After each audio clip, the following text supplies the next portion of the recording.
So guys, ito na yung ating ginisang liempo na may sigarilyas, patola at daon ng alokbate. At nilagyan natin siya ng oyster sauce. So okay na to guys. At isa na naman masarap na po tayo para sa araw na to. Maraming salamat po sa panonood mula sa Yummy Lutuan.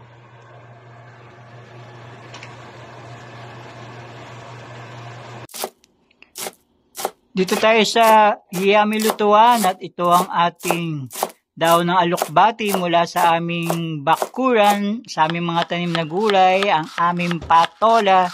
Ayan, may sigarilyas din tayo. So ito yung ating mga rekado at lahok para sa ating ginisang liempo na may sigarilyas, patola at daw ng alokbati. Ayan, meron tayong aromatics na sibuyas bawang.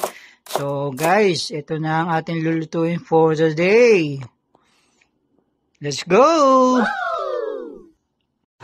So guys, okay na yung ating liempo. Ayan, nasangkot siya na siya mabuti. Lagay na natin yung aromatic natin. Yung aromatics natin, dalawa na sibuyas bawang. Ayan, igisa na natin siya.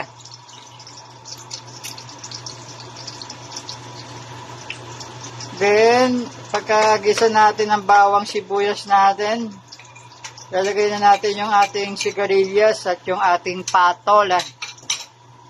Ayan.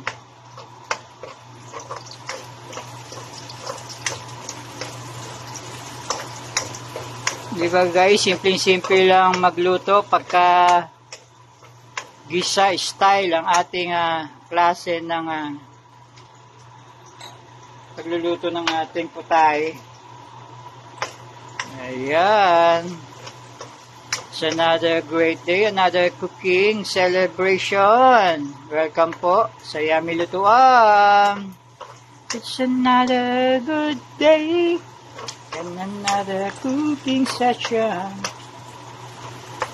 Welcome to Yummy Lutuan. So, lagay na po natin ang ating patola at sigarilyas.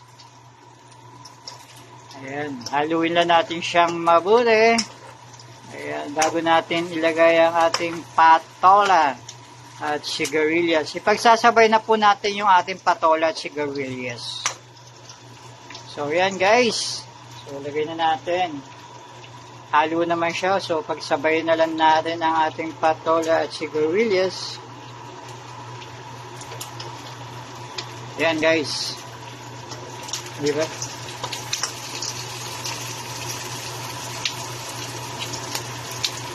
Patola, sigarilyas. Ang ating patola at sigarilyas.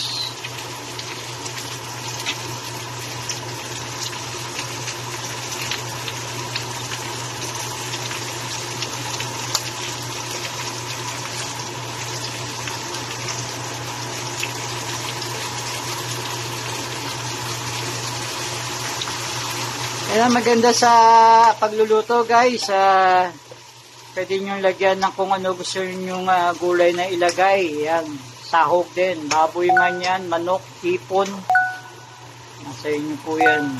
So ayan, dilagdagan natin yung ating gulay sa simpleng ginisang liempo. May mga lahok na iba't ibang gulay, yan, sigarilyas, patola at mamaya lagyan natin ng daon ng alokbati.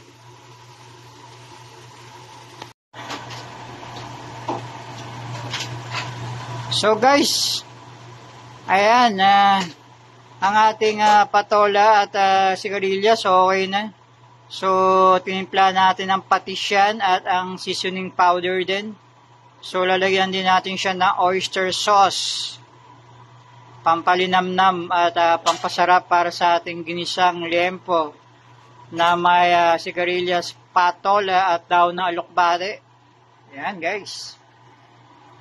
Simpleng-simple lang pero masarap ang ating putahe today. So guys, ito na yung ating dahon ng alokbate. Lagay na natin.